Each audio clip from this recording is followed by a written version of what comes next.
क्या उन्होंने कहा अभी? देखिए जैसा बिल्कुल बिल्कुल जो मांग हम लोग का रहा है कि 65 लाख का जनसंख्या है पूर्वी चंपारण मोतिहारी का। जी। और 65 लाख की जनसंख्या पर मात्र 4 बेड का आईसीयू है। हम लोगों की लड़ाई 4 बेड की आईसीयू के लिए थी। एसएनसीयू में जो बच्चों के लिए जो आईसीयू है वो थोड़ा सा पर्याप्त मात्रा में है, और भी एक जगह जो है वो भी पर्याप्त मात्रा में थोड़ा सा काम चलता है उसमें। लेकिन जो एडल्ट के लिए जो सबसे ज़्यादा कैजुअलिटी कहाँ आता है, एडल्ट में आता है। क्योंकि और आप भी देखते हैं कि 4 बेड पर 4 मरीज रहते हैं और 5वां कोई एक्सीडेंटल मरीज हम ही लोग लेके आते हैं, तो ऑक्सीजन और वेंटिलेटर के अभाव में वो दम तोड़ देता है। और यह घटना 1-2 आदमी के साथ नहीं होता है, महीना में कम से कम 30 से 35 जो हमारे जिले के जो नागरिक हैं वो इसके अभाव में देख कर जाते हैं, मर जाते हैं, उनका परिवार अनाथ हो जाता है। तो कहीं ना कहीं यह नैतिक जिम्मेवारी बनती है समाज के अच्छे लोगों का कि इसके खिलाफ आवाज़ उठे। तो हमारी बिहार नवयुवक सेना पहले भी मतलब इसके लिए समर्पित रही है, और अभी भी आपने जैसे सुना होगा कि सिविल सर्जन महोदय ने खुद इस चीज़ को एक्सेप्ट किया है कि इन्होंने पहले भी इस चीज़ के लिए जानकारी दिया है, आवेदन दिया है, और इन्हीं के आवेदन के आलोक में उन्होंने पूरा जानकारी इकट्ठा करके आप लोगों को बताया कि जो खराब है उसको 1 सप्ताह के अंदर बना लिया जाएगा, जो खराब है उसको 1 सप्ताह के अंदर बना लिया जाएगा।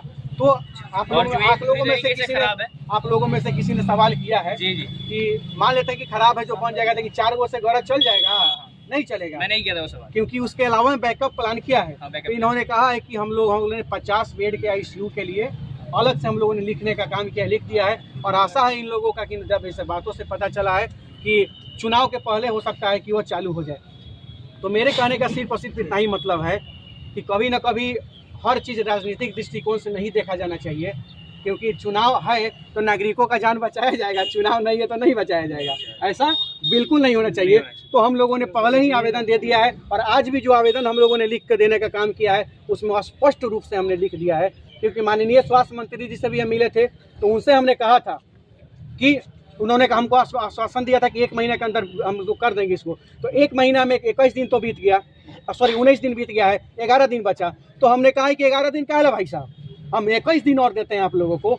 21 दिनों के अंदर में अगर प्रक्रिया पूरी करके अगर वेंटिलेटर आईसीयू का काम अगर प्रक्रिया में नहीं आता है, शुरुआत नहीं होता है, तो इसी अस्पताल कैंपस में सिविल सर्जन सर के ऑफिस के बगल में टेंट समियाना गाड़ेंगे और भूख हड़ताल पर इतना ही बैठेंगे। क्योंकि हम तो यही सोचे हैं कि महीना में अगर 20 को 25 को लोग मर रहा है, अगर हजारों लोग के मरने से बेहतर है कि ये लोग की नज़र में अगर एगो गरीब नौजवान भूखे मर जाए लोग के सामने, बेहतर है समाज से भी मर जाए भूखे, यही चाहता है लोग ना। तो तैयार है हम भूखा ताल पर बैठने के लिए। लेकिन एक चीज़ तो है, नवयुवक सेना आज से नहीं 2012-13 से जब सरोज जी पहले सिविल सर्जन, यहाँ पर जो सरोज जी थे वो पहले सिविल सर्जन थे जिनके खिलाफ हम लोगों ने आंदोलन शुरू किया था, और तब से लेकर आज तक हम लोग आंदोलन कर रहे हैं। और अस्पताल में बहुत चीज़, यही आईसीयू 4 बेड का मशीन पड़ा था, ताला बंद था, ताला तोड़ के हम लोगों ने चालू करवाया।